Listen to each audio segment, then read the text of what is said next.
नमस्कार दोस्तों, स्वागत है आप सभी का आपके अपने YouTube चैनल एस क्लासेस पर। तो आज हम पढ़ने वाले हैं एक्सरसाइज 5.1 क्वेश्चन नंबर सेकंड। तो सेकंड क्वेश्चन में इसका जो कंसेप्ट था पहले उसके बारे में बता दूं। इसका कंसेप्ट मैंने प्रीवियस वीडियो में बता दिया है, उसका लिंक मैंने नीचे डिस्क्रिप्शन में शेयर भी किया है। अब वहां से पहले इसका बेसिक कंसेप्ट जान लीजिए, उसके बाद हम इसके क्वेश्चन सोल्व करवाते हैं। स्टार्ट करते हैं आज का लेक्चर। सेकंड क्वेश्चन, इस क्वेश्चन में हमारे को जो भी कोई समांतर श्रेणी थी उसका पहला पद दे रखा है और उसका सारांतर हमारे को दे रखा है। उसकी सहायता से हमारे को इसके चार पद निकालने हैं, शुरू वाले चार पद।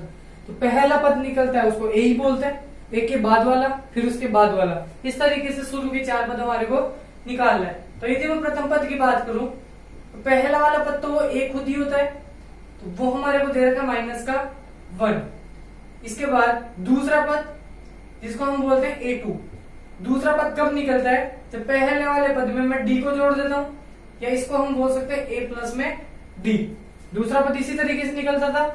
दूसरा होता था तो डिफरेंस एक ही बार होता था। तो A तो हमारे पास आ रहा है -1 प्लस D हमारे पास आ रहा है 1/2।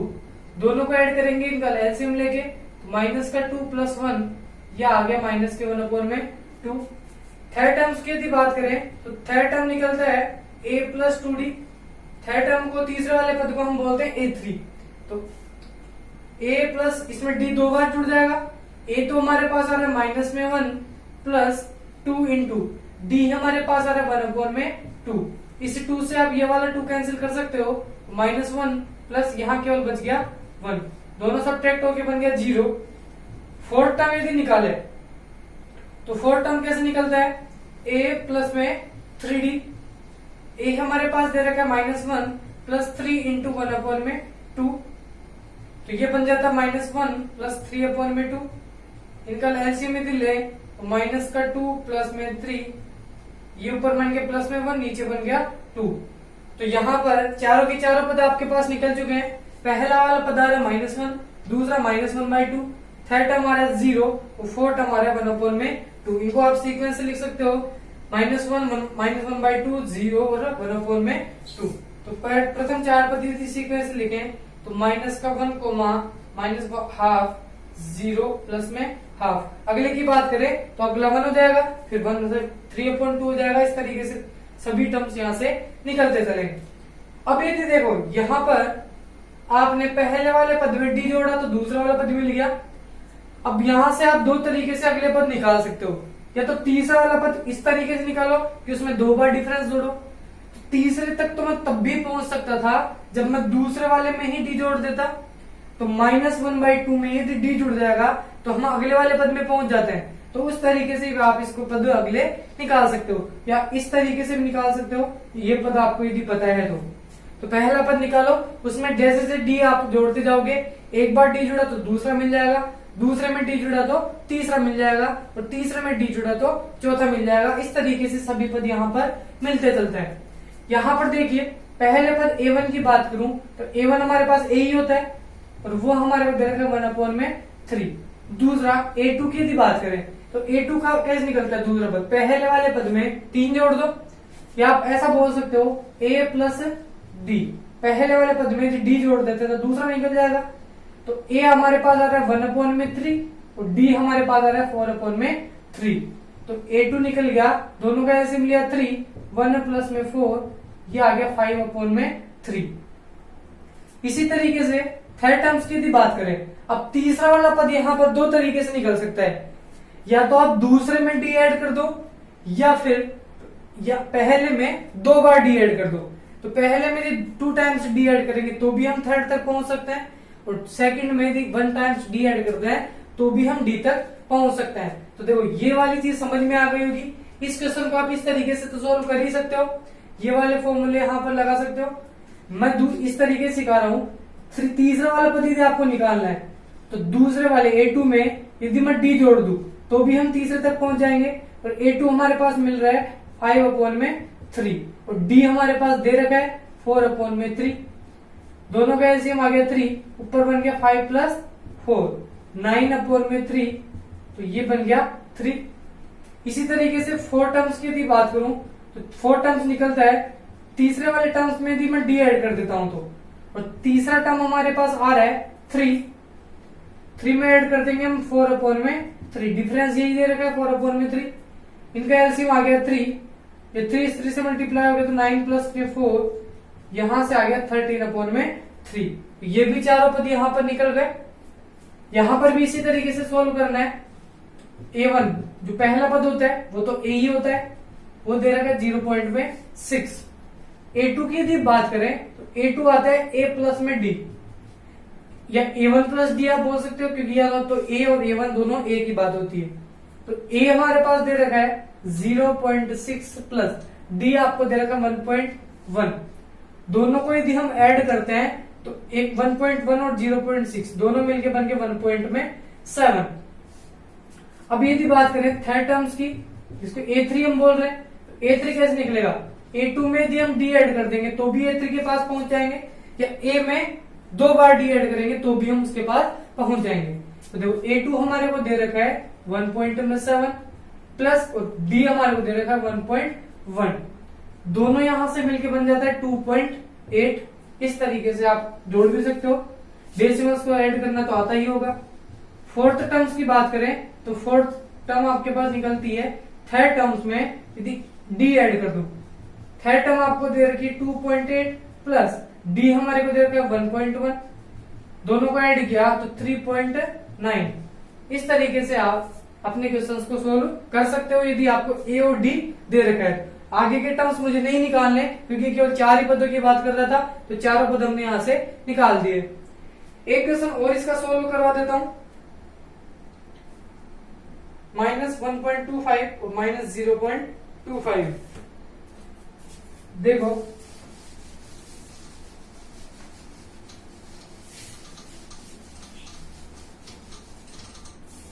ए हमारे को दे रखा है -1.25, ए की वैल्यू है, और डी हमारे पास दे रखा है 0.25 -1। ये भी माइनस का ही दे रखा है। 6th नंबर का क्वेश्चन है, सेकंड का 6th पार्ट।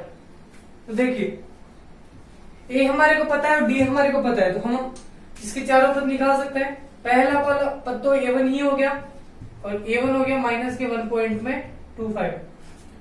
A2 की यदि बात करें तो A2 निकलता है A प्लस डी करके। A हमारे को दे रखा है माइनस के 1.25। अब यहां प्लस होता है, D हमारे को दे रखा है माइनस के 0.25। तो ये बन जाता है माइनस के 1.25, प्लस और माइनस दोनों मल्टीप्लाई होकर माइनस 0.25। दोनों को यदि हम ऐड करते हैं, देखो पॉइंट के बाद यहाँ पे 2 डिजिट है, पॉइंट के बाद दोनों 2 डिजिट है, तो दोनों नंबर नेगेटिव है, तो इनको ऐड करना होता है। ऐड करने पर भी हमारे आंसर माइनस का ही आता है, तो ये बन जाएगा माइनस के 1.25 और 25 मिलके 50। तो 1.50 या -1.5 भी इसको बोल सकते हैं। थर्ड टर्म्स की यदि बात करें तो ये मिलता है A2 में यदि मैं D जोड़ दूं, दूसरे वाले में ही D जोड़ के हम अगले पे पहुंच सकते हैं। तो माइनस के 1.50 प्लस 0.25, ये भी हमारे को माइनस दे रखा है, तो माइनस 1.50 प्लस और माइनस ये माइनस 0.25, दोनों मिलके बन गया 1 और 0। ये तो माइनस का 1 ही रहेगा। 50 और 25 पॉइंट के बाद मिलके बन गया 75। फोर्थ टर्म्स की यदि बात करें तो फोर्थ टर्म कब मिलेगा? जब तीसरे में हम डी जोड़ देते हैं।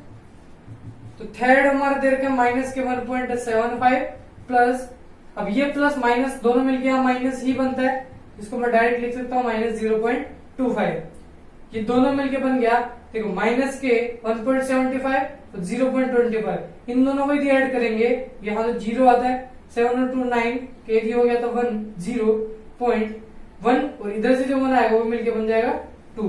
तो यहां से आंसर आएगा माइनस के 2। देखिए क्वेश्चन नंबर 3, एक्सरसाइज का क्वेश्चन नंबर 3 आपको दे रखा है। यहां कोई भी एक सीरीज दे रखी है जिसके हमारे को 4 पद ही केवल दे रखे हैं। अब ये क्वेश्चन में पूछ रहा है कि पहले तो आप ये बताइए कि क्या ये एक समांतर श्रेणी है या नहीं है, तो मतलब इसको चेक करना है पहले तो। इसके बाद हमारे को बताना है कि यदि कोई समांतर श्रेणी हमारे पास मिल रही है तो उसका एक तो सार्वंतर हमारे को निकाल के बताना है और इसके अगले 4 पद। तो अगले 4 कौन से होंगे? शुरू के 4, पहला, दूसरा, तीसरा और चौथा। तो 4 पद दे रखे हैं, तो अगले 4 हो जाएंगे 5वां, 6वां, 7वां और 8वां। तो 5, 6, 7 और 8 ये चारों टर्म आपको निकालने हैं। लेकिन कब? जब वो समांतर श्रेणी हो। तो पहले तो हमारे को समांतर श्रेणी निकालनी है। तो देखो मैंने बताया था समांतर श्रेणी कोई भी सीरीज कब कहलाती है? जब उनके पदों के बीच का डिफरेंस हमेशा इक्वल आ जाता है तो वो एक समांतर श्रेणी होती है, नहीं तो नहीं होती है। तो पहले हमारे को इनके पद का डिफरेंस निकालना पड़ेगा। देखो पहले सारवंतर यदि हम निकालें तो सबसे पहले दोनों पदों के बीच का डिफरेंस यदि मैं निकालूं तो वो निकलता है a2 माइनस a1 से, दूसरे वाले में से पहले वाला घटा के। तो 5/2 माइनस इसमें से सब्ट्रैक्ट कर दिया 2 को, दोनों का ऐसे हमारे 2, 5 माइनस 2, 2 बन गया 4। तो ये निकल के आ गया हमारे पास 1/2 तथा एक और बार ये तो पहला सारवंतर बोल सकते हो। दूसरा डिफरेंस, क्योंकि जब हमारे को समांतर श्रेणी बतानी है तो हमारे को हर एक पद के बीच का डिफरेंस इक्वल आना चाहिए, ये हमारे को बताना है। तो श्रेणी तो हमारे पास बहुत लंबी हो सकती है, तो हम कब तक ज्ञात करते चले सारवंतर को? तो हमारे को कम से कम 2 या 3 बार उसका सारवंतर निकाल लेना है। 1-2 बार यदि आप इसका सारवंतर निकाल दोगे तो भी हमारे को पता चल जाएगा भाई वो सीरीज समांतर श्रेणी में है या नहीं है, या उनका डिफरेंस जो आ रहा है वो इक्वल आ रहा है या नहीं आ रहा। तो हम यहाँ पर 2 या आप 3 भी निकाल सकते हो मैक्सिमम, तो आप कितने भी निकालो, लेकिन सिर्फ नॉर्मली आप 2 या 3 निकाल दिया करो, उनसे ही समझ में आ जाता है कि कोई सीरीज उनके बीच का डिफरेंस सेम ले रही है या नहीं ले रही। तो D2 की यदि बात करें तो ये दूसरा डिफरेंस कब निकलेगा? जब इसमें से मैं इसको घटाऊंगा। तो ये तो तीसरे नंबर पे कोई टर्म आ रहा है तो A3, ये दूसरे पे आ रहा है तो A3 माइनस A2, 3 माइनस के 5/2, इनका एलसीएम लिया तो आगे 2, ये बन जाता है 6 माइनस के 5। यहां से भी जो डिफरेंस आ रहा है वो आ रहा है 1/2। अब ये डिफरेंस भी 1/2, ये वाला भी। अब इसको यदि इसको सब्ट्रैक्ट करेंगे तो भी 1/2 ही आ रहा है। 7 3 2 6 7 माइनस 6/2 1/2 यहां से भी मिल रहा है। तो यहां से क्या समझ में आ रहा है कि हर एक पद के बीच का डिफरेंस एकदम इक्वल है। इसका मतलब क्या हुआ कि ये एक समांतर श्रेणी है। तो हम इसको बोल सकते हैं अतः यह एक समांतर श्रेणी है। इसको शॉर्ट में हम लिखते हैं एपी है, अर्थमेटिक प्रोग्रेशन है। अब यदि समांतर श्रेणी है तो मुझे एक तो इनके बीच का डिफरेंस निकालना था, जो कि हमने निकाल दिया, क्योंकि डिफरेंस ही तो हम बता पाते हैं कि भाई ये समांतर श्रेणी है या नहीं है। दूसरा हमारे को निकालने थे इसके अगले 4 पद। तो अगले 4 पद कौन कौन से होंगे? अगले 4 पद की यदि बात करूं तो शुरू के 4 तो दे रखे हैं, अगले 4 हो गया 5वां जिसको A5 हम बोलते हैं। तो A5 देखो 2 तरीके से निकल सकता है। देखो A5 है तो फॉर्मूले के हिसाब से मैंने बताया था ए पहले वाले पद में इससे 1 कम बार D मल्टीप्लाई करके जोड़ दो, इससे 1 कम बार D मतलब 4D, ये इसमें यदि ऐड हो जाएगा तो ये वाला टर्म निकल जाएगा। या दूसरा तरीका क्या है कि यदि मैं चौथे पद में ही D जोड़ दूं तो मैं 5वें पद के पास पहुंच जाऊंगा। तो चौथा पद हमारे को 7/2 दे रखा है, तो A4 में यदि मैं D ऐड कर दूं तो भी हम अगले पद पे पहुंच सकते हैं 7/2। इसमें मैं यदि D ऐड कर दिया क्योंकि चौथा पद ये रहा, अगला कब पहुंचेगी जब इसमें बीच का डिफरेंस ऐड हो जाए। तो बीच का डिफरेंस ऐड कर दिया, दोनों का एलसीएम आ गया 2, 7 + 1 ये बन गया 8, 8/2 इक्वल टू यहां से आ गया 4। A6 की यदि बात करें तो A6 कब निकलेगा? जब A5 में मैं D ऐड कर दूंगा। तो A5 आ रहा है 4/1 प्लस D हमारे पास आ रहा है 1/2। दोनों का एलसीएम लिया तो यहां से एलसीएम आ गया 2, 4 2 8 प्लस के 1, यह आ गया 9/2। इसी तरीके से A7 की बात करें तो A6 में यदि मैं D जोड़ दूं तो A7 मिल जाएगा। A6 हमारे पास आ रहा है 9/2, इसमें ऐड हो गया 1/2। ऊपर आ रहा है 9 + 1, एलसीएम 2 लेंगे तो ये बन जाता है 10, 10/2 ये बन रहा है 5। नेक्स्ट एक और टर्म यहां बच गया A8। 8 कब निकलेगा? जब 7 में मैं D ऐड कर दूंगा। A7 हमारे पास मिल रहा है 5 प्लस 1/2, इनका एलसीएम लिया तो 5 2 10 और 1 11/2 यहां से मिल जाएगा। इनका एलसीएम लेके आप इसको सोल्व करते हो तो 11/2 ही आता है। तो इसके अगले 4 पद हम यदि निकालें तो वो ये सब आ चुके हैं। एक आ रहा है 4, दूसरा 9/2, थर्ड आ रहा है 5 और फोर्थ हमारे पास आ रहा है 11/2। इसी तरीके से आपको इस ये वाला क्वेश्चन सॉल्व करना है। यहां पर पहले तो ये बताना है कि इनके बीच का डिफरेंस इक्वल है या नहीं है। तो सबसे पहले यदि मैं सार अंतर निकालू, कॉमन डिफरेंस यदि इनका निकाले तो D1 निकाल लेते हैं। D1 निकलेगा A2 माइनस A1 करके, दूसरे में से पहले वाला घटा के। दूसरा आ रहा है -1/2 माइनस A1 हमारे पास आ रहा है -1/2। तो -1/2 माइनस माइनस प्लस 1/2। एक माइनस का है प्लस का है तो दोनों कैंसिल होके बन जाता है 0। अब देखो ये सभी के सभी नंबर एक जैसे ही आपको दिख रहे हैं, तो जो इनका डिफरेंस है वही इनका आने वाला है, वही इसका आने वाला है। भाई माइनस हाफ में से माइनस हाफ घटाया तो 0 आ गया। अब इस भी माइनस हाफ से इस माइनस हाफ को घटाओगे तो भी 0 आएगा। इस माइनस हाफ से ये वाला माइनस हाफ सब्ट्रैक्ट होगा तो भी 0 आएगा। सभी के सभी टर्म्स इसी तरीके से होंगे, तो सभी टर्म्स का डिफरेंस है वो सेम आ रहा है। तो अतः यह एक एपी तो हो जाएगी। अब यदि एक एपी है तो हमारे को इसका नेक्स्ट 4 टर्म यहां से निकालना है। तो देखो इसके शुरू के चारों टर्म्स यदि एक जैसे हैं तो अगले टर्म्स भी इसके सब एक जैसे आएंगे, क्योंकि डिफरेंस उनका हमेशा 0 आ रहा है। तो किसी भी नंबर में 0 यदि ऐड करते हैं तो कोई फर्क यहां पर नहीं पड़ता। तो इस चौथे पद में यदि डिफरेंस 0 जोड़ूंगा तो अगला मिलेगा, फिर उसमें डिफरेंस 0 जोड़ूंगा तो उससे भी अगला मिलेगा। तो हमेशा यहाँ जो अगले 4 पद मिलेंगे वो -1/2, -1/2, -1/2 और -1/2 ही निकलेगा, क्योंकि 0 ऐड करने से कोई इफेक्ट किसी पर नहीं पड़ रहा। अब आप इसके 1000 वाला पद निकालोगे तो भी वो -1/2 ही आएगा, क्योंकि यहाँ सभी पद एक समान है। देखिए थर्ड वाला पार्ट, यहाँ आपको एक सीरीज दे रखी है A² A³ A4 A5, इस तरीके से आपको कोई सीरीज यहाँ पर दे रखी है। अब मुझे सबसे पहले ये बताना है कि ये एक एपी है या नहीं है। तो एपी होने या नहीं होने के लिए पहले हम डी निकालना चाहेंगे या हम पहले डी निकालते हैं। तो डी किस तरीके से निकालते हैं, पहले D1 की बात करें तो इन दोनों के बीच का डिफरेंस, पहला डिफरेंस यही है, ये दूसरा डिफरेंस इसी तरीके से अगले। तो ये कब निकलेगा, A2 माइनस A1 में कर दूंगा। A2 ये वाला पद है A² माइनस A1 पहले वाला पद है A।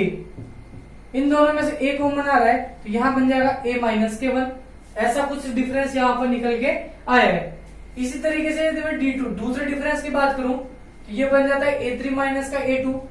A3 मतलब तीसरे वाले पे A³ आ रहा है, दूसरे पे आ रहा है A²। यहाँ पर इन दोनों का डिफरेंस निकाले तो इन दोनों में से A का स्क्वायर कॉमन आ रहा है, यहाँ बन जाएगा A, यहाँ से पूरी पावर बाहर चली गई तो केवल आएगा 1। देखो ये एक डिफरेंस ये निकल के आ गया, एक डिफरेंस ये निकल के आ गया। इसी डिफरेंस में भी A-1 आ रहा है, इसी डिफरेंस में भी A-1 आ रहा है। इसका फैक्टर जो आ रहा है वो आ रहा है A, और इसका जो फैक्टर आ रहा है वो आ रहा है A का स्क्वायर। तो जैसे मान लो A कोई नंबर था 3, तो 3 और 3 माइनस 1 2, 3 और 2 को गुणा किया तो आ गया 6। यहाँ A कोई नंबर है 3 का स्क्वायर हो गया 9, 3 माइनस 1 इक्वल टू 2, 9 को 2 से मल्टीप्लाई किया तो आ गया 18। वहां तो हमारे पास 6 मिल रहा था और यहाँ पर हमारे पास 18 निकल के आ गया। इसका मतलब क्या हुआ कि ये जो दोनों डिफरेंस है वो एक जैसा नहीं है। और यहाँ से दिख भी रहा होगा कि यहाँ एक बार ये ज्यादा आ रहा है, यहाँ A था तो यहाँ A² बन जाता है, बाकी के फैक्टर तो सेम है लेकिन ये इसमें फर्क डाल रहा है। तो इसका मतलब ये जो डिफरेंस है वो एकदम एक जैसा नहीं है। तो अतः हम कह सकते हैं तो अतः यह AP नहीं है। अब यदि इसके आप और भी डिफरेंस निकालो तो निकाल सकते हो। जब एक ही डिफरेंस बीच में नहीं आया सेम तो अगले आए तो ठीक, नहीं आया तो भी ठीक, आ गया तो भी ठीक होगा, नहीं आया तो भी ठीक होगा।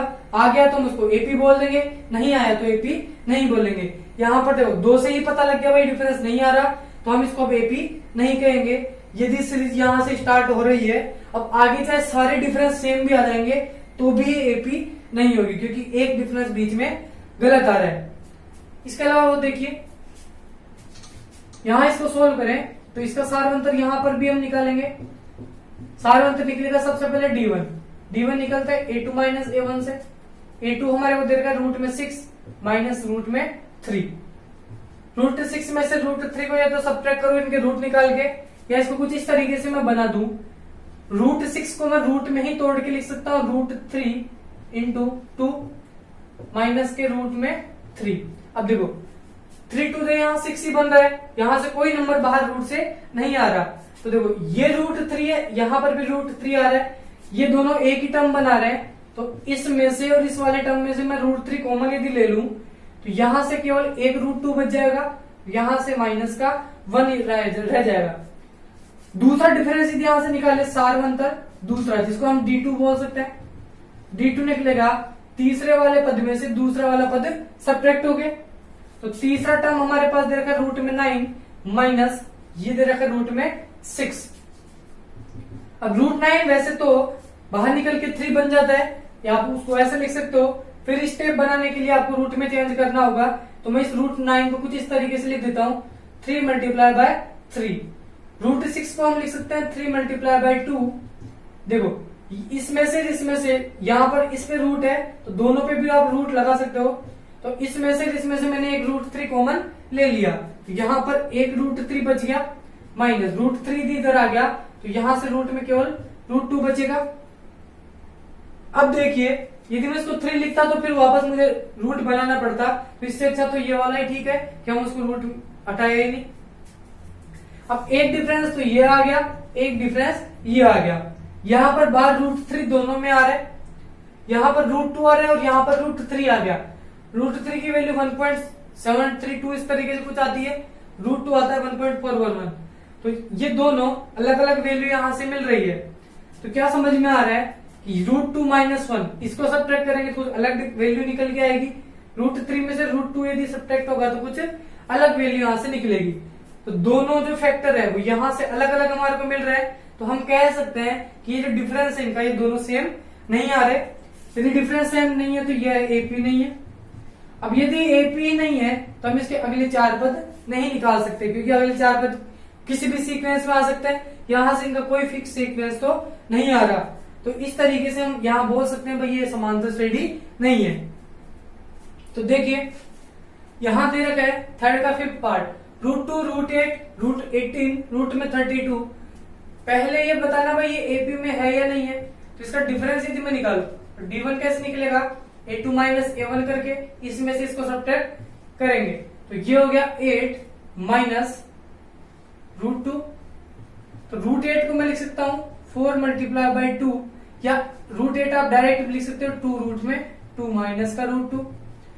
तो 2 √2 में से एक √2 यदि सब्ट्रैक्ट हो जाता है तो आपके पास केवल एक ही √2 बचता है।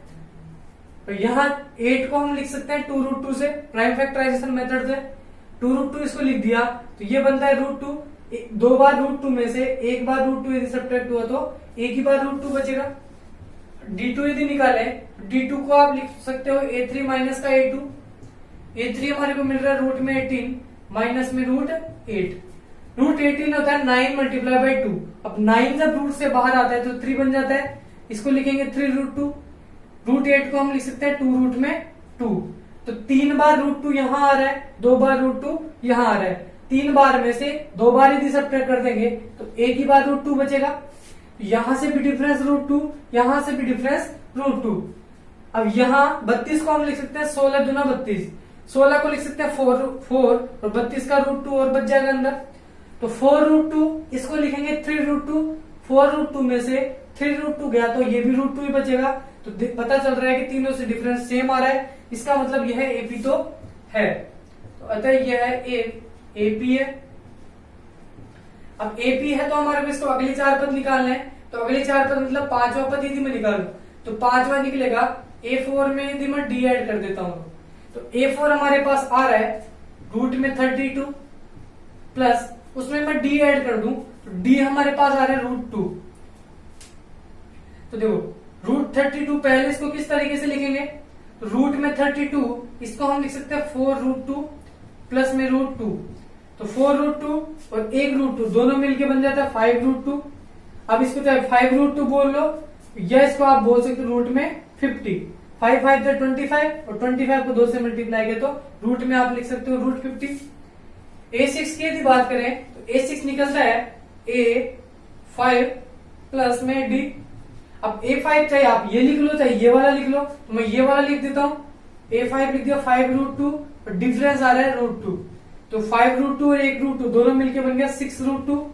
अब ये 6 कैसे बनता है, दोनों में से √2 कॉमन आता है, 5 + 1 ये दोनों मिलके बनता है 6। अब 6 √2 को आप लिख सकते हो 6 36, 36 को यदि 2 से मल्टीप्लाई करते हैं तो 72 हमारे पास रूट में मिल जाएगा।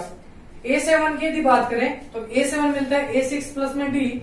A6 हमारे पास मिल रहा है 6 √2 प्लस √2, ये बन जाता है 7 √2 और 7 √2 बनता है रूट में 98। 7 7 जा 49, 49 2 मल्टीप्लाई 98।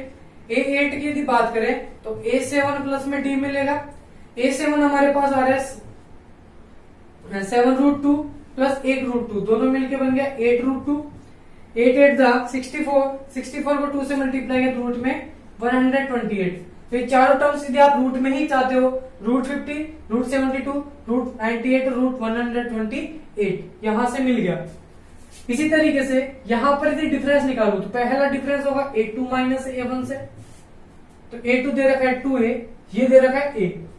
2A में से A के सब्ट्रैक्ट किया तो केवल A ही बचेगा। D2 यदि निकाले तो D2 कैसे निकलेगा, A3 माइनस में A2, A3 हमारे को देगा 3A, A2 दे रखा है 2A, 3A में से 2A सब्ट्रैक्ट हुआ तो केवल एक ही A बचेगा। देखो A जुड़ते 2A, 2A में एक A जुड़ा तो 3A, 3A में एक A जुड़ा तो 4A, तो मतलब A जुड़ने पर अगला वाला पद मिल रहा है, तो बीच का डिफरेंस हमारे पास A आ रहा है, तो A यहां से डिफरेंस मिल गया, इसका मतलब यह AP तो है। अब यदि AP है तो हम कह सकते हैं कि इसके अगले पद 4 पद इस तरीके से निकलेंगे, तो अगला 4 पद A5, A6, A7 और A8। अब A5 कैसे निकलता है, A4 में यदि मैं D जोड़ देता हूं, A4 हमारे पास दे रखा है चौथे नंबर पे 4A आ रहा है, 4A में यदि एक A ऐड हो गया तो 5A। 6 कैसे निकलेगा, 6 निकालने के लिए A5 में मैं D जोड़ दूंगा, A5 में हमारे पास निकल के आ गया 5A प्लस A, ये 6 से आ जाएगा। इसी तरीके से इस 6A में A के जुड़ गया तो 7A आ जाएगा। अब इस 7A में एक A जुड़ गया तो ये बन गया 8A, मतलब पिछला जो पद निकला है उसमें डिफरेंस जोड़ते चलो, अगले वाले पद सभी निकल जाएंगे। यहाँ अगले 4 पद पूछ रहा था, 4 के अगले हो गए 5वां, 6वां, 7वां और 8वां। और भी आगे के पद पूछे तो हम बता सकते हैं 7th पार्ट 0.2, 0.22, 0.222, इस तरीके से कोई सीरीज हमारे को दे रखी है। अब इसमें ये बताना है भाई ये AP है या नहीं है, तो सबसे पहले मैं डिफरेंस की निकालूंगा तभी हम बता पाएंगे कि ये श्रेणी है AP है या नहीं है। तो डिफरेंस कैसे निकलता है, दूसरे वाले पद में से या अगले पद में से पिछला वाला पद घटा के पहला डिफरेंस निकलेगा, दूसरे में से पहला घटा के। तो 0.22 में से 22 में से 0.2 यदि सब्ट्रैक्ट होता है तो यहां से हमारे को मिलेगा, तो इसको सब्ट्रैक्ट कुछ इसी तरीके से हम करेंगे, तो ये बन गया 0.2, 2 माइनस 0, 2 माइनस 0 बनता है 2, 2 माइनस 2 0 पॉइंट, तो यहां से डिफरेंस जो निकला वो कितना है 0.02। तो इस तरीके से आपको घटा के निकालना है, यहां से आ गया 0.02। अब बड़ा नंबर प्लस का है तो आंसर भी हमारे पास प्लस में ही निकल के आएगा, तो यहां से डिफरेंस निकल गया 0.02। दूसरा डिफरेंस D2 यदि निकाले तो ये निकलेगा A3 माइनस में A2। A3 हमारे को दे रखा है 0.222 माइनस 0.2/2। अब इसमें से यदि मैं इसको सब्ट्रैक्ट करता हूं तो यहां से मिलता है 0.2 माइनस 2 0, 2 माइनस 2 0, 2 इसके नीचे कुछ भी नहीं है तो 0 लगाओगे तो यहां से सब्ट्रैक्ट होके आएगा 2। अब दोनों में हमारे सबको ये समझ में आ रहा है कि पॉइंट के बाद यहाँ 2 डिजिट आ रहे हैं, पॉइंट के बाद पहले 2 बार 0 फिर तीसरा डिजिट 2 मिल रहा है, तो ये दोनों अलग अलग वैल्यू है।